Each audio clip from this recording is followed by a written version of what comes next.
The confidence that Kanze Dena took to confront Kenya Kwanza about the benefits of office of the former president Uhuru Kenyatta is what Mount Kenya MPs needed to poll. And just that stormy press briefing yesterday in the midday and the late night interview when Kanze Dena again was hosted in Citizen TV got many people unaware. And if you follow Twitter, you'll realize that I saw many people from Mount Kenya saying, "Thank you, Kanze Dena, for fighting for our son." In fact, she was acting in her capacity as the communication director. And she went out of her way to explain and put it clear. Whatever Kanze Dena was speaking about could still be spoken by an MP or anyone on the other side of Kenya Kwanza, if they dared. And so they realized things were not working well. Today, Hussein Mohammed has shared a tweet. I want us to look at what he's saying. President Ruto has consequently, not that, it started here. This morning, President William Ruto had a conversation with his predecessor in office, the fourth president, President Uhuru Kenyatta, regarding concerns about facilitating the functionality of the retired president's office. President Ruto has consequently, constituted a team led by the head of public service to immediately address all the issues raised, including location of the retired president's office and attendant staff establishment. This tweet has some two or three meanings. Number one, there is something that they were trying to rectify yesterday when Uhuru was doing, after that press briefing, there was that statement from Uhuru. And Uhru's statement, he referred to Uhuru Kenyatta as the third president of Republic of Kenya. And Kenyans asked questions on why was he not referring to Uhuru as the fourth president. So I think the State House team also wanted to rectify that, and that was demeaning that office.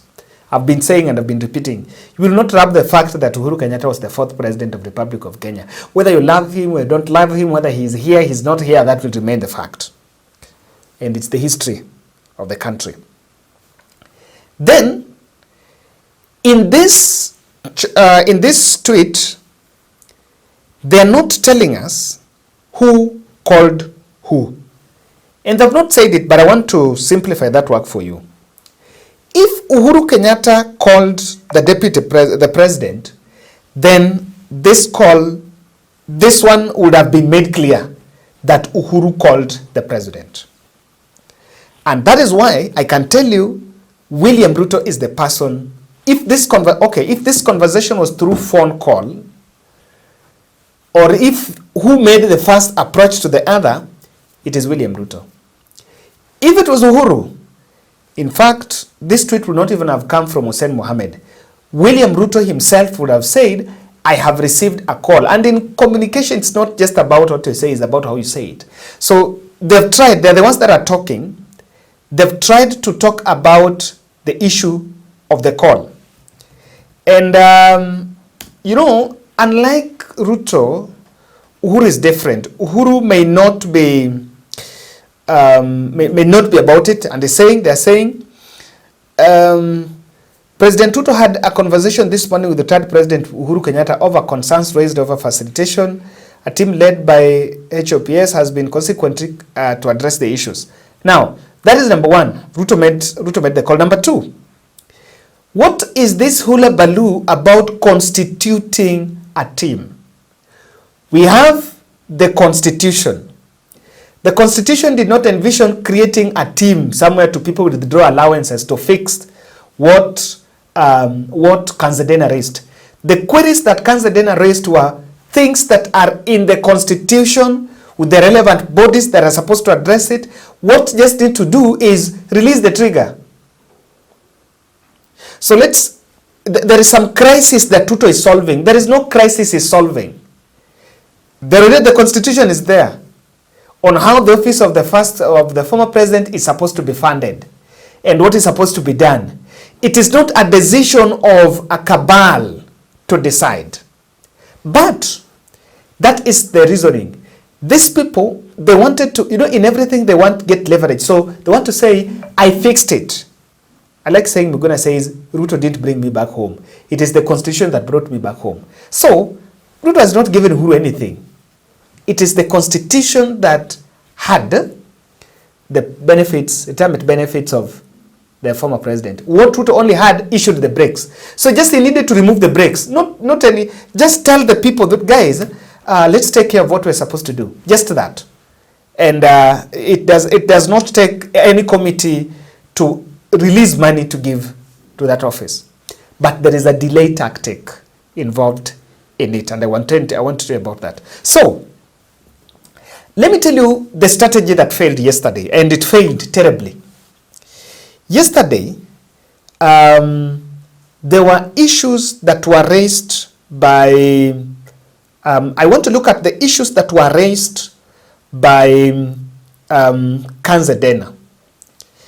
Kanze Dena raised a number of questions to William Ruto, and that is what we demanded the answers. Number one, retired President Uhuru Kenyatta does not have the government vehicle servicing as required. The fuel cards that are supposed to be used by Uhuru Kenyatta's office were cancelled by State House last year. That is what Kanze Dena said. The third, Uhuru Kenyatta has not been given an office by the government as the spokesperson alleged. And that is what we wanted to. These are the answers we needed to. Former president runs his office, fuels his cars, and pays his staff through his own pocket. There is no government funding for the former president and his office. Number two, the State House cannot substantiate the money meant for funding former president's office. Allocated, but never given to the office. Ruto's government withdrew drivers and bodyguards to the former First Lady, Mama Ngina Kenyatta. And then lastly, the staff of Uhuru Kenyatta, including Kanze Dena, have not been on government payroll for the last 2 years. These are the answers that we needed. We just needed to get take. Then when you look at the statement that was released by Isaac Mwaura, it didn't answer those questions. The government found itself on a denial stand. We serviced your cars even last week. The car that was serviced in May, Uhuru Kenyatta was going to South Africa. So if I move just around going to the airport, that's what we've understood. But if you have receipts for the last 2 years, you bring it. They found themselves in, and in fact, I want to say it. I think Isaac Mwaura is not delivering that position. Is worst. He's goofed in some 2 instances. I remember during the US tour, he came and told the journalists that you guys should not make noise because the president is going to bring more money than the 200 million he has spent. On this one, he was also found at a very tight corner. And, they started putting up things that are not even there. Do you want to tell me, if Uhuru Kenyatta's cars are serviced, if Uhuru Kenyatta has that card, if Mama Ngina have that security, do you want to tell me Kanze Dena can be called to complain? Can call a press briefing to complain? To what end? Uhuru is not campaigning. Uhuru is not vying anywhere. So I think sometimes even when government tried to create the spins, I've been following this story and I was like, oh my goodness, these people are not, what exactly are they even saying? So they were caught off guard. Then they found themselves in the defense edge. So what they did, and after they released that statement, Kanze Dena went to Citizen TV. I think Ruto team have always realized that Uhuru Kenyatta is cagey. You know, look, for example, Mama Ngina was denied security last year. They have not been talking. You know, they've not been talking. It's been there. They've not been saying anything. So William Ruto took advantage that Uhuru was not confrontational. By the way, Uhuru is not confrontational. If I wanted to swipe positions that Ruto was the Uhuru, now, I'm telling you, it would have been something very different. It would have been complaining all the day. And so, they employed propaganda. After Nani went to Citizen and said that William Ruto must come clear and say whether he wants to fund the office of the former president or not, na wajue kama haiko, hawalipi, that will be the end of the story. That Citizen TV interview, I think Ruto called his team and told them, we are not going to win this discussion. We are not going to win it. Because the public are talking. So they designed some 4 propaganda tools, propaganda items. The first propaganda was that even Uhuru Kenyatta did the same against William Ruto when William Ruto was the deputy. Do 2 wrongs make a right? Number 1. Number 2, that story cannot be bought because to what extent you wanted power and Uhuru Kenyatta handed power peacefully. No confrontation. And at the end of the day, you served your 2 terms with the president, withdrawing the salary. There was no time you missed your salary simply because you are not tagging along. So that story of this and that and salary and this was never real. So they floated that, it failed. They again turned the sword against Uhuru and said that in 2015, Uhuru also demanded Raila to retire from politics so that Raila can also enjoy his benefits. And Raila refused. So he's just being served his own medicine. That Kenyans did not buy. The third one, I saw it by now Itumbi. Look at this. They are saying that Uhuru is demanding, if you look at this screenshot, that Uhuru is demanding high-end cars while the government is struggling with austerity. And I looked at that and was like, these people need to just be creative, because the plunder of resources, the stories about how money have been set aside for confidential votes, money set aside for renovating state lodges and state houses, the state house and the state lodges, money spent on a flight, on a luxury flight to US, and the kind of plunder that have been seen in Kenya Kwanza, they do not have the moral ground, the moral standing to complain about that provision by the president. And remember, Kenyans are informed. It is not Uhuru Kenyatta demanding. What Uhuru Kenyatta was saying is, let's adhere to what is the Retirement Benefits Act. Simple. He is not demanding anything outside that act. He was asking questions about it. So when they floated it, and you can see in that photo, Kenyan said, tell it to the birds, that one is not right. Then look at Mutahi Ngunyi. The law required Uhuru to fund Ruto when he was DP. Uhuru refused. This caused Ruto to think of a wheelbarrow. Now President Ruto has refused to give Uhuru a brand new Range Rover worth 72 million. And the son of Jomo is whining. He wants the toy now. Should Ruto babysit him? No way.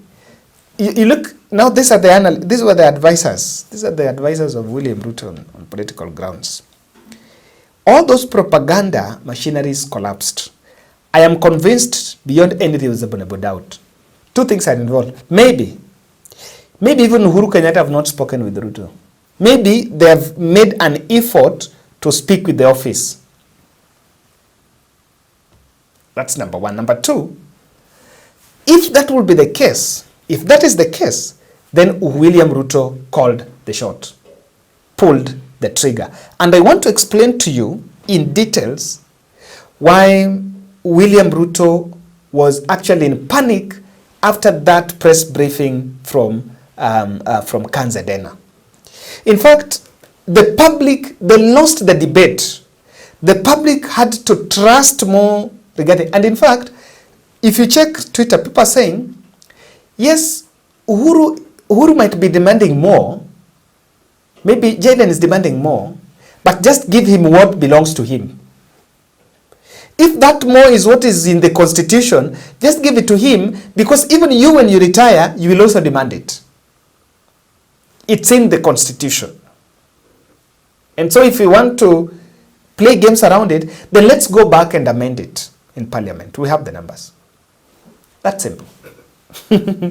So the public understanding, and they could not win it because the public also understands the lying thing, the lying tongues. The lying tongues could not get away with it. So why Ruto made that public call to Uhuru is what I want to explain. He pushed for the story. That call was made just to suppress that tension. Why?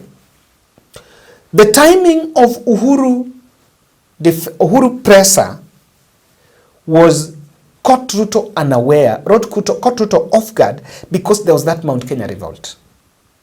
Remember, people are asking, you seem to isolate Rigathi, do bad things to Rigathi, and then do bad things to Uhuru. How about if they merge?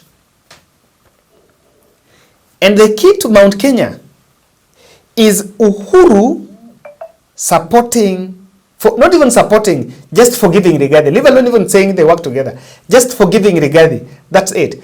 If Uhuru forgives Rigathi and then goes underground, then Rigathi will take over Mount Kenya. And when Rigathi is handed over Mount Kenya, that is the end of William Ruto.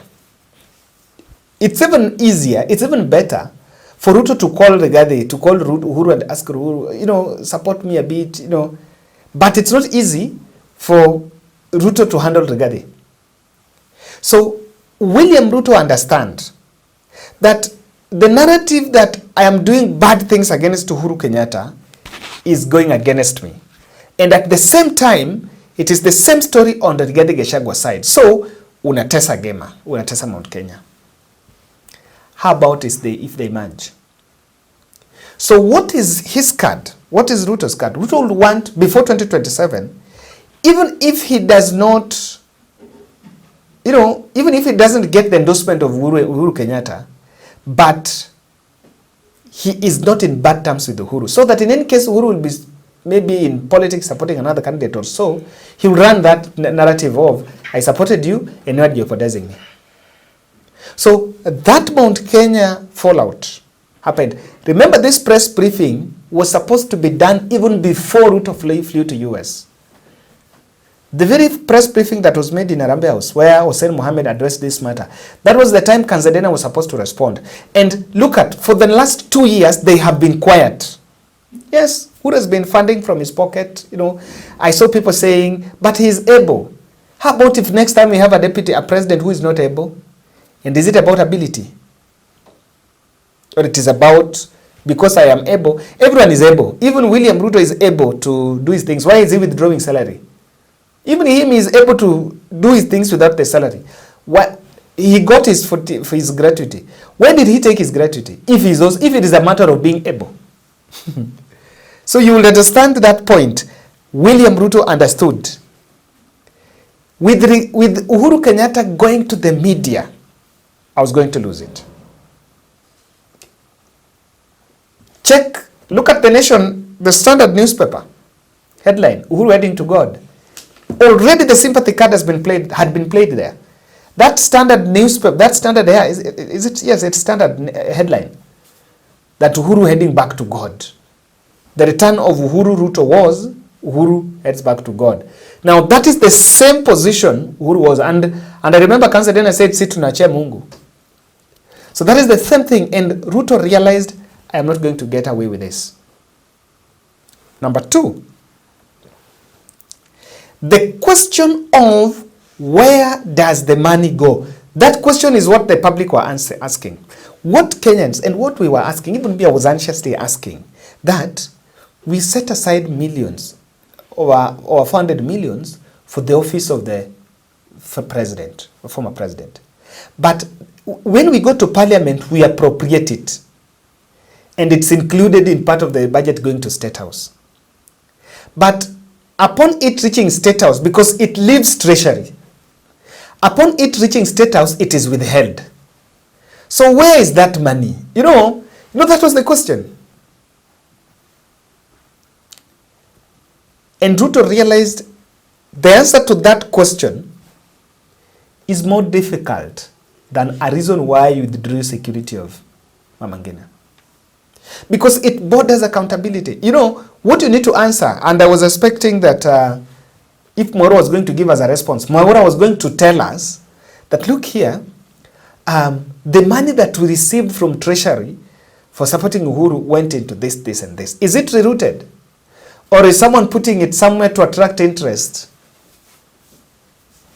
Then after attracting interest, withdraw it, then give Uhuru Kenyatta office the principal, then remain with the interest.